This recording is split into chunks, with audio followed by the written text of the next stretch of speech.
Bible insight question answer സെഷന്റെ എല്ലാ മാന്യ പ്രേക്ഷകർക്കും ക്രിസ്തുയേശുവിന്റെ ധന്യനാമത്തിൽ എന്റെ സ്നേഹ വന്ദനം.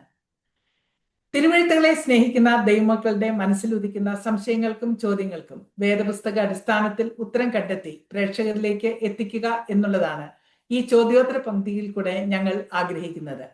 കഴിഞ്ഞ 60-ൽ പരം എപ്പിസോഡുകളിൽ പ്രേക്ഷകരിൽ നിന്നുള്ള അനേകം ചോദ്യങ്ങൾക്ക് വേദപുസ്തക അടിസ്ഥാനത്തിൽ തന്നെ ഉത്തരം തരുവാൻ കർത്താവിൽ പ്രസിദ്ധനും വേദ അധ്യാപകനും ഹീബ്രു ബൈബിൾ സ്കോളറുമായ doctor Babu John Vettamala sir നൽകി കഴിഞ്ഞു.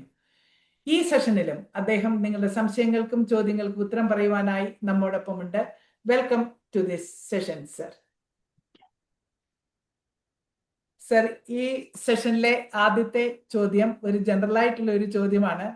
അബ്രഹാമിന്റെ ഭാര്യയായ സാറായിയെ ഫറവോൻ തന്റെ അരമനയിലേക്ക് കൊണ്ടുപോയതായി കാണുന്നു. ആ സംഭവത്തെ എഴുത്തുകാർ കുറിച്ചു വെച്ച് അതിന് 2 സഹോദരന്മാർ അല്ലെങ്കിൽ 2 ബ്രദേഴ്സ് എന്ന തലക്കെട്ട് കൊടുത്തു. ഇതിന്റെ അർത്ഥം എന്താണ്? അതിൻ്റെ അർത്ഥം ഈ അബ്രഹാമും ലോത്തും കൂടെ ഇറങ്ങിപ്പോകുന്നത്. അപ്പൊ ഈ അബ്രഹാം സ്റ്റോറിയിൽ 2 പ്രധാന വ്യക്തികളുണ്ട്. ആ സ്റ്റോറിയിൽ അബ്രഹാമിന്റെ പാർട്ട് പറയുമ്പോൾ അബ്രഹാമും ലോത്തും. ആ 2 സഹോദരന്മാര് അവരുടെ ഫാമിലിക്ക് വന്നതായ ഇഷ്യൂസ് ആണ് ഇതിനകത്ത് എഴുതിയിരിക്കുന്നത്.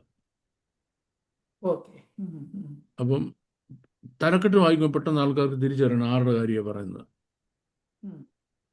തലക്കെട്ട് വായിക്കുമ്പോൾ പെട്ടെന്ന് ആരുടെ കാര്യമാണ് പറയുന്നത് മനസ്സിലാകണം. അതിനുവേണ്ടി 2 ബ്രദേഴ്സ് കൊടുത്തു. ആ 2 ബ്രദേഴ്സ്, ഒന്ന് അബ്രഹാമും ഒന്ന് ലോത്തും. അവരാണ് അതിന്റെ കഥാപാത്രങ്ങൾ. വേറെ ഒരു കാര്യം എന്നതില്ല. ബുക്ക് അല്ല, ഒരു ചെറിയ റൈറ്റപ്പ് മാത്രമാണ്. റൈറ്റപ്പ് മാത്രമാണ്. ശരിക്കും ഒറ്റ പേജ് നിറഞ്ഞിരിക്കുക, 2 കോളമായിട്ട് ഒരു പേജ് നിറഞ്ഞിരിക്കുക. ദീർഘമായ ഒരു പുസ്തകമല്ല, ഒരു ചെറിയൊരു writeup. Thank you very much. അടുത്ത ചോദ്യം, സങ്കീർത്തനം 115, 17, 18 വാക്യങ്ങളിൽ ഇപ്രകാരം പറയുന്നു: മരിച്ചവരും മൗനതയിൽ ഇറങ്ങിയവരാരും യഹോവയെ സ്തുതിക്കുന്നില്ല, നാമോ ഇന്നു മുതൽ എന്നേക്കും യഹോവയെ വാഴ്ത്തും. ഇവിടെ മൗനതയിൽ ഇറങ്ങിയവർ എന്ന് എഴുതിയിരിക്കുന്നത് ആരെ കുറിച്ചാണ്? മരിച്ചവരെ കുറിച്ച്.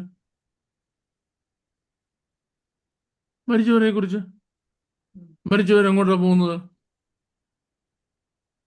അവര് പോയി അവിടെ ആരാധന നടത്തുന്നില്ല, പ്രാർത്ഥന നടത്തുന്നില്ല, ഭൂമിയിലുള്ള തങ്ങളുടെ ആൾക്കാർക്ക് വേണ്ടി ദൈവത്തോട് യാചിക്കുന്നില്ല, ഇവിടുന്ന് പ്രാർത്ഥന മേടിച്ച് അങ്ങോട്ട് കൊടുക്കുന്നില്ല, മധ്യസ്ഥ ചെയ്യുന്നില്ല, സുവിശേഷ വേലയ്ക്ക് പോകുന്നില്ല, ഒന്നും ചെയ്യാനില്ല. ഈ ലോകമായിട്ട് അവർക്ക് ഒരു ബന്ധമില്ല. അവർക്ക് അവിടെയും ഒന്നും ചെയ്യാനില്ല. തങ്ങളുടെ പ്രവർത്തികളിൽ നിന്ന് വിശ്രമിക്കുക, മൗനമായിട്ടിരിക്കുന്നു, ഒന്നും ചെയ്യുന്നില്ല. മരിച്ചവരും ഇറങ്ങിയവരും യഹോവയെ സ്തുതിക്കുന്നില്ല. ഇപ്പൊ ദൈവത്തെ സ്തുതിക്കുന്ന ഇപ്പൊ നമ്മളാ. അവരും ദൈവത്തെ സ്തുതിക്കും. അവർ തിരിച്ച് വീണ്ടും ഇവിടെ വന്ന് ഈ ശരീരമൊക്കെ എടുത്ത് ജീവൻ പ്രാപിച്ചിട്ട് ദൈവത്തെ സ്തുതിക്കാൻ അവസരം സ്തുതിക്കാം, ഇഷ്ടം പോലെ സ്തുതിക്കാം. ഇപ്പൊ അങ്ങോട്ട് പോയിരിക്കുന്നത് സ്തുതിക്കാനല്ല, മര്യാദയ്ക്ക് അവിടെ കിടക്കാനാ. Thank you. Okay sir, thank you. അടുത്ത ചോദ്യം, ദൈവപുത്രൻ ജഡം ധരിക്കുന്നതിന് മുമ്പ് സ്വർഗത്തിൽ ഏത് രൂപത്തിൽ ആയിരുന്നു? ആത്മരൂപത്തിലോ മറ്റ് ഏതെങ്കിലും രൂപത്തിലോ ആയിരുന്നു? ഓക്കെ, ഈ ജഡം ധരിക്കുന്നതിന് മുമ്പുള്ള ദൈവത്തിൻ്റെ രൂപത്തെ പറ്റി അപ്പോസ്തലനായ പൗലോസ് ഫിലിപ്പർക്ക് ലേഖനം എഴുതുമ്പോൾ അവൻ ദൈവരൂപത്തിലിരിക്കെ ദൈവത്തോടുള്ള സമത്വം മുറുകെ പിടിച്ചോളെന്ന് വിചാരിച്ചില്ല. അപ്പോൾ ചോദ്യത്തിന്റെ ആൻസർ അവിടെ വ്യക്തമായി. ജഡം ധരിക്കുന്നതിന് മുമ്പ് ഏത് രൂപത്തിലായിരുന്നു? ദൈവരൂപത്തിലായിരുന്നു. ക്ലിയർ. അപ്പോൾ ചോദ്യം, ആ ദൈവരൂപം എന്തുവാ?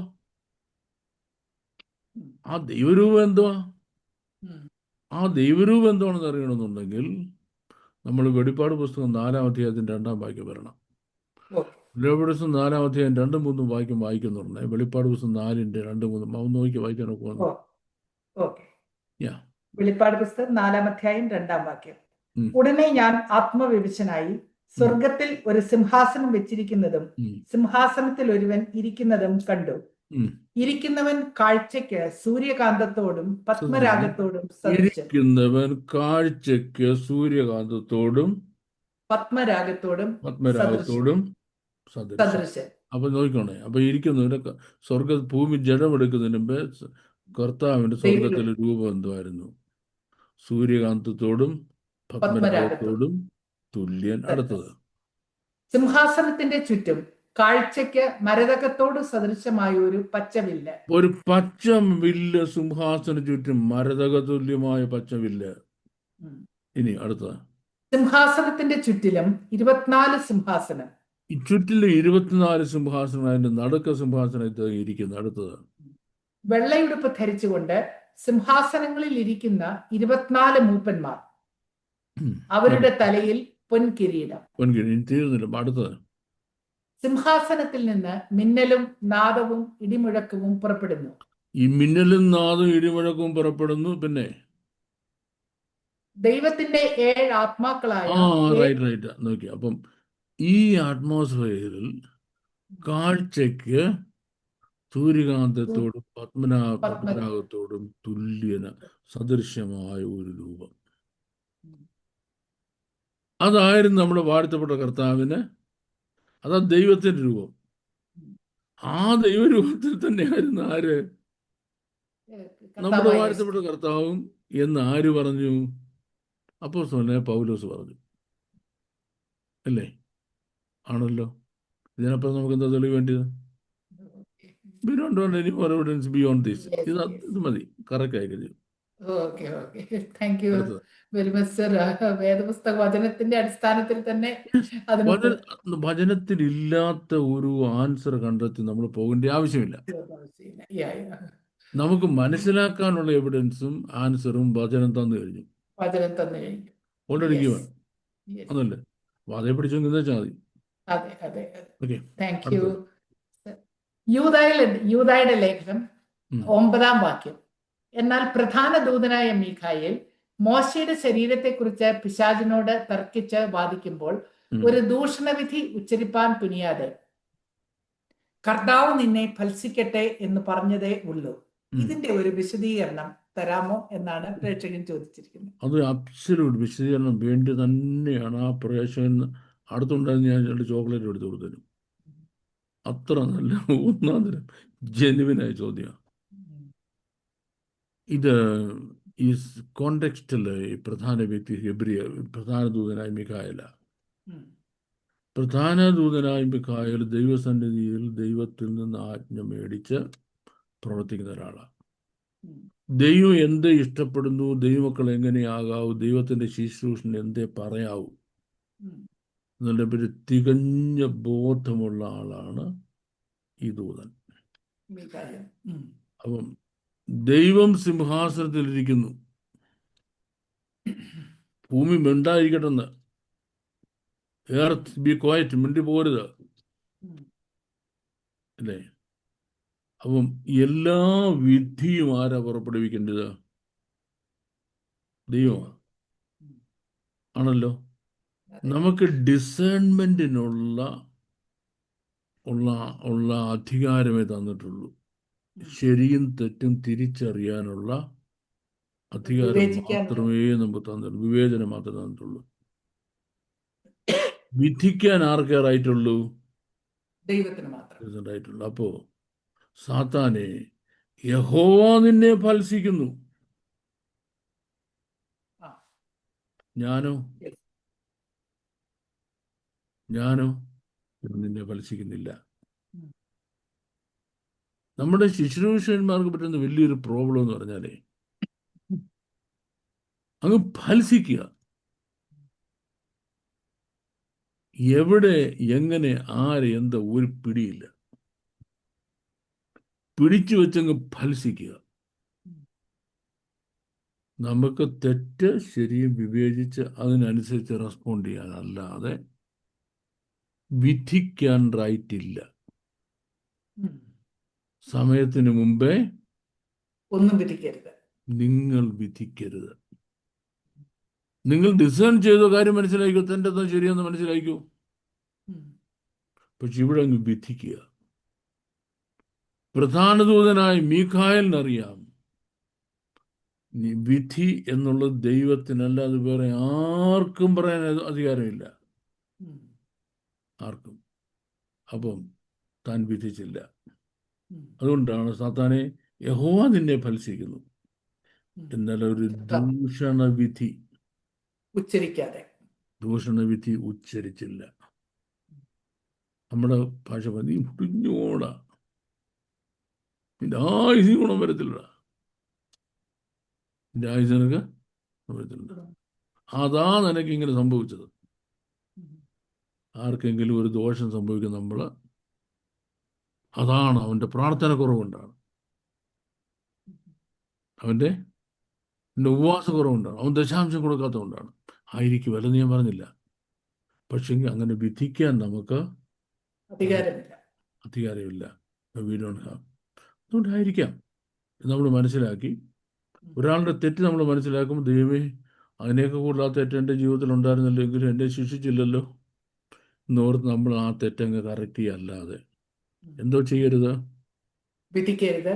അവൻ പ്രാർത്ഥനയില്ലാത്തതുകൊണ്ടാണ്, അവൻ ദശാംശം കൊടുക്കാത്തതുകൊണ്ടാണ്, അവൻ ഉപവസിക്കാത്തതുകൊണ്ടാണ്, അവൻ എൻ്റെ ഈ അനുഭവിച്ചത്, അതവന് കിട്ടേണ്ട, അവൻ സംഭവിക്കേണ്ടതാണ്.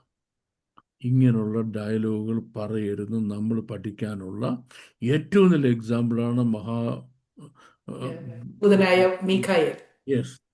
ദൈവത്തിൻ്റെ പ്രധാന ദൂതനായ മിഖായേൽ. ദൂഷണവിധി ഉച്ചരിക്കാൻ നമുക്ക് റൈറ്റ് ഇല്ല. That was an amazing answer, sir. Thank you. It should be, yes. Yeah. Yes. അടുത്ത ചോദ്യം, മർക്കോസിന്റെ സുവിശേഷം 13-ാം അധ്യായം 21-ാം വാക്യം. അന്ന് ആരെങ്കിലും നിങ്ങളോട് ഇതാ ക്രിസ്തു ഇവിടെയെന്നോ അതോ അവിടെയെന്നോ പറഞ്ഞാൽ വിശ്വസിക്കരുത്. യേശു കർത്താവിനോട് തന്റെ വരവിന്റെയും അന്ത്യകാല ലക്ഷണങ്ങളെയും കുറിച്ച് ശിഷ്യന്മാർ ചോദിച്ചതിന് മറുപടിയായിട്ടാണല്ലോ യേശു കർത്താവ് ഈ വചനം പറയുന്നത്. ചോദ്യം ഇങ്ങനെയാണ്, തന്റെ ശിഷ്യന്മാരോട് നേരിട്ട് പറയുന്ന വചനങ്ങളാണല്ലോ ഇത്. ഈ പറയുന്ന പ്രവചന നിവൃത്തി ആ കാലഘട്ടത്തിലാണോ അതോ ഇനിയും ഭാവിയിൽ നിറവേറ്റപ്പെടേണ്ടതാണോ? നിന്റെ വരവ്, കർത്താവിന്റെ വരവ് അതുവരെ സംഭവിച്ചില്ലല്ലോ. ഇല്ല. അപ്പൊ കർത്താവ് മടങ്ങി ഒന്നുമില്ല. കർത്താവ് മടങ്ങി വരുന്നതിന് തൊട്ടു മുമ്പുള്ള കാര്യമാണ്. അപ്പൊ കർത്താവ് അതിന് എക്സ്പ്ലനേഷൻ കൊടുത്തു, എക്സ്പാൻഡ് ചെയ്തു. നമ്മളെ ഭാഗം ബാക്കി ഒന്ന് വായിച്ചമ്മ.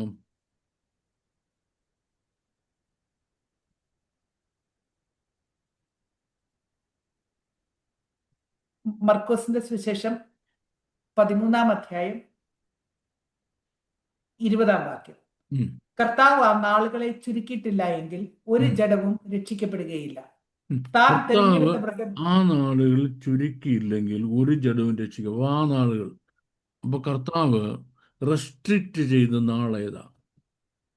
റെസ്ട്രിക്റ്റഡ് പീരീഡ് ഓഫ് ടൈം എന്ന് പറയുന്നത് 7 വർഷത്തെ മഹോദരമാണ്. ആ നാളുകൾ റെസ്ട്രിക്റ്റ് ചെയ്യപ്പെട്ടില്ലെങ്കിൽ എന്ന് പറയുമ്പോൾ റെസ്ട്രിക്റ്റഡ് ആയ ഒരു പീരീഡ് ഓഫ് ടൈമേ ഉള്ളൂ,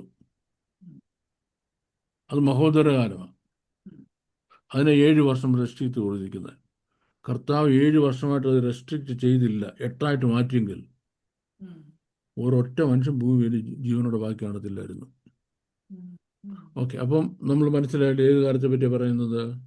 മഹോപദ്രവകാലത്തെ പറ്റിയാണ് പറയുന്നത്. അടുത്തത്, താൻ തിരഞ്ഞെടുത്ത വൃതന്മാർ നിമിത്തമോ അവൻ ആ നാളുകളെ ചുരുക്കിയിരിക്കുന്നു. താൻ തിരഞ്ഞെടുത്ത വൃതന്മാർ നിമിത്തമോ എന്ന് പറയുമ്പം ആ കാലഘട്ടത്തിൽ ഒരു ശേഷിപ്പ് ദൈവം വെച്ചിട്ടുണ്ട് രക്ഷിക്കപ്പെടാൻ. അവര് നിമിത്തമാണ് ഇത് ചുരുങ്ങിപ്പിച്ചു, ഇത് ഷോർട്ടൻ ചെയ്തിരിക്കുന്നത്. അടുത്തത്, അന്ന് ആരെങ്കിലും നിങ്ങളോട് ഇതാ ക്രിസ്തു ഇവിടെയെന്നോ അതോ അവിടെയെന്നോ എന്ന് പറഞ്ഞാൽ വിശ്വസിക്കരുത്.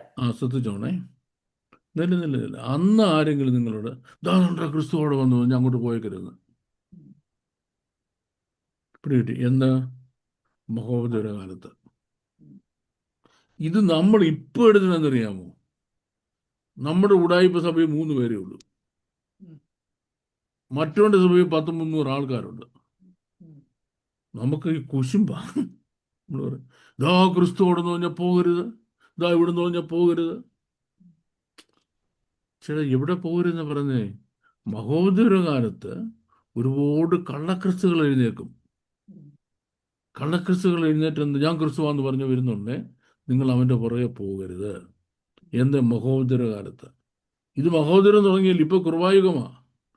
ഈ കൃപായുഗത്തിൽ എവിടെയെങ്കിലും നല്ല ശുശ്രൂഷകൻ ശുശ്രൂഷയ്ക്ക് ചെല്ലുമ്പോൾ ജനം അവിടെ തടിച്ചുകൂടും.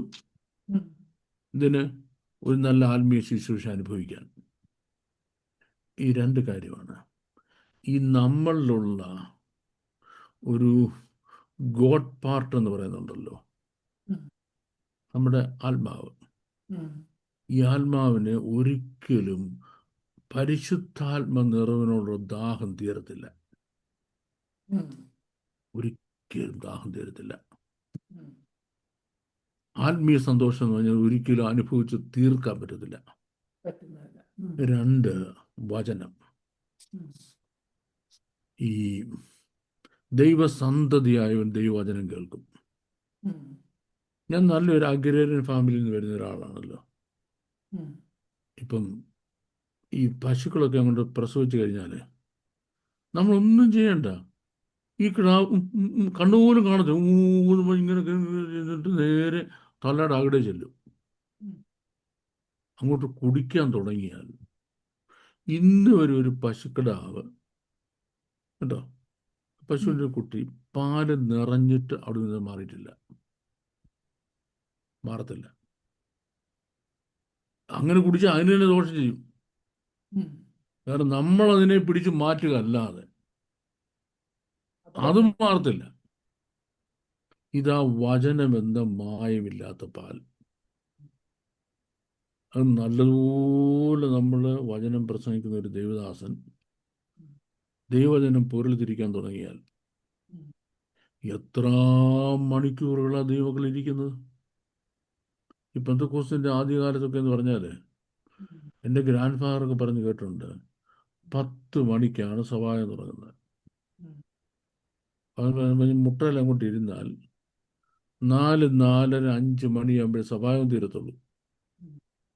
ഒറ്റ ഇരിപ്പങ്ങ് ഇരിക്കുക. അപ്പച്ചൻ പറഞ്ഞ് ഞങ്ങൾ ഇരുന്ന് കത്തുക, ഇരുന്നങ്ങ് കത്തുക.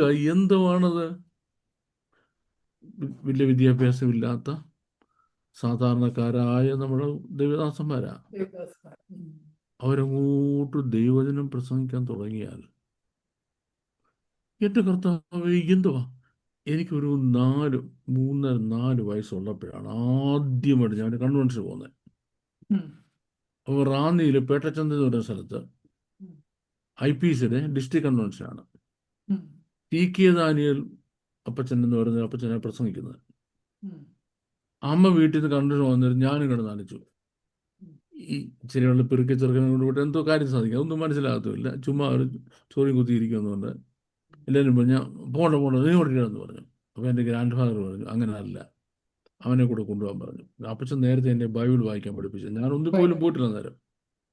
പോയി സീക്കദാനിയിൽ അപ്പച്ചൻ നേരം ഈ പിന്നെ ലോത്തിൻ്റെ ഭവനത്തിൽ ദൂതന്മാർ വരുന്ന സംഭവം പ്രസംഗിക്കുക. ഞാനിങ്ങനെ ഒറ്റ നോട്ടം നോക്കിയിരുന്നു. 2-2.5 മണിക്കൂറുണ്ട്. ഈ 2.5 മണിക്കൂർ എനിക്ക് അനങ്ങാൻ കഴിഞ്ഞിട്ടില്ല. വീട്ടിൽ ഞാൻ അങ്ങോട്ട് തിരിച്ചു വന്നു. ആദ്യം ഞാൻ എൻ്റെ വല്യപ്പച്ചൻ്റെ ഓടി ചെന്നിട്ട് ഈ പ്രസംഗം മുഴുവൻ പറഞ്ഞ് കേൾപ്പിക്കുക, കംപ്ലീറ്റ്.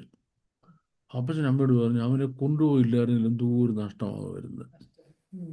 കാരണം ഈ നമ്മുടെ ഉള്ളിൽ വചനം, അതിനുള്ള ദാഹം ഒരിക്കലും തീരത്തില്ല. അപ്പോൾ ഇപ്പോഴും നോക്കണേ, വചന ശുശ്രൂഷ അറിയാവുന്ന ഒരു ദൈവദാസനോടടുത്ത് വന്നു എന്ന് പറഞ്ഞാൽ അവള് ദൂരെ നിന്ന് ഓടി വരും വചനം കേൾക്കാൻ. കാര്യം അവരെ അങ്ങനെ ഫോഴ്സ് ചെയ്യാണ്, ഒരു അവർക്കറിയാത്തൊരു ഫോഴ്സ് നയിക്കുകയാണ്. അതിനുള്ള ദാഹം. തൗസൻഡ്സ് ഓഫ് സ്റ്റുഡൻസ് ഉണ്ടല്ലോ എൻ്റെ സിസ്റ്റമാറ്റിക് ബൈബിൾ സ്റ്റഡിയിൽ. ഉം. എന്തിനാ ഈ തൗസൻഡ്സ് ഓഫ് സ്റ്റുഡൻസ് എൻ്റെ ഈ ബൈബിൾ ക്ലാസ് ഫോളോ ചെയ്യുന്നത്? അവരുടെ റെസ്പോൺസ് വേണം ഓരോ ദിവസം എൻ്റെ വീഡിയോയിൽ വരുന്നത്. സാർ, ഞങ്ങൾക്ക് എത്ര കേട്ടാലും കൊതി തീരത്തില്ല, എത്ര കേട്ടാലും കൊതി തീരത്തില്ല. കാര്യം വചനമാണ്. അപ്പം ഒരാൾ ഒരു ഉടായ്പ സിറ്റുവേഷൻ കൊണ്ടിരിക്കുക, അവൻ്റെ അവിടെ ഒന്നും ആരും വരികയില്ല. അപ്പം മറ്റുള്ള ഒരാൾ പ്രസംഗിക്കുന്നിടത്ത് ആൾക്കാർ കൂടുന്നു. ഈ പുള്ളി കുശുമ്പ്. പുള്ളി ഉടനെ പറഞ്ഞു, ഇതാ അവൻ അവിടെ നിന്ന് പറഞ്ഞാൽ പോകരുത്, അവനിവിടെ നിന്ന് ഈ കാലഘട്ടത്തെ ഉദ്ദേശിച്ചല്ല. അതെ, ഏത് കാലത്ത് കാര്യത്തിൽ നടക്കുന്നതാണ്. മഹോദര കാലത്ത്. ഇനി വേറൊരു കാര്യം, അതിന് നമ്മുടെ ഈ കാലവുമായിട്ട് യാതൊരു റിസംബ്ലൻസും ഇല്ലയോ എന്ന് ചോദിച്ചാൽ റിസംബ്ലൻസ് ഇല്ല എന്നെനിക്ക് പറയാൻ പറ്റത്തില്ല. കാരണം കള്ളക്രിസ്തുക്കൾ ഒരുപാട് എഴുന്നേക്കും എന്ന് പറഞ്ഞു. അത് മഹോദര കാലത്ത് മാത്രമല്ല, ഇപ്പോഴും എഴുന്നേക്കും. എഴുന്നേറ്റ് കഴിഞ്ഞു. അപ്പൊ ചോദിച്ചു ഇപ്പോഴാണോന്നല്ല, യോഹന്നാൻ എഴുതുന്ന സമയത്ത് യോഹന്നാൻ സഭയ്ക്ക് ലേഖനം എഴുതാൻ പറയാ, കള്ളക്രിസ്തുക്കളും വരുമെന്ന് നിങ്ങൾ കേട്ടിട്ടുണ്ടല്ലോ, അവരിപ്പോഴേ പുറപ്പെട്ട് കഴിഞ്ഞുവെന്ന്. അന്ന് മുതൽ ഫോർ ദ ലാസ്റ്റ് 2000 years കള്ളക്രിസ്തുക്കളുണ്ട്. ഫോർ ദ ലാസ്റ്റ് 2000 years കള്ളക്രിസ്തുക്കളുണ്ട്. പക്ഷെ ഇവിടെ പറഞ്ഞത് മഹോദര കാലത്ത്. Yes. Okay sir, thank you very much. ഈ സെഷൻ ഇവിടെ പൂർത്തിയാകുന്നു. തുടർന്നും വേദപുസ്തക അടിസ്ഥാനത്തിലുള്ള നിങ്ങളുടെ സംശയങ്ങളും ചോദ്യങ്ങളും സ്ക്രീനിൽ കാണുന്ന നമ്പറിൽ നിങ്ങൾക്ക് അറിയിക്കാവുന്നതാണ്. May God bless you all. Thank you once again.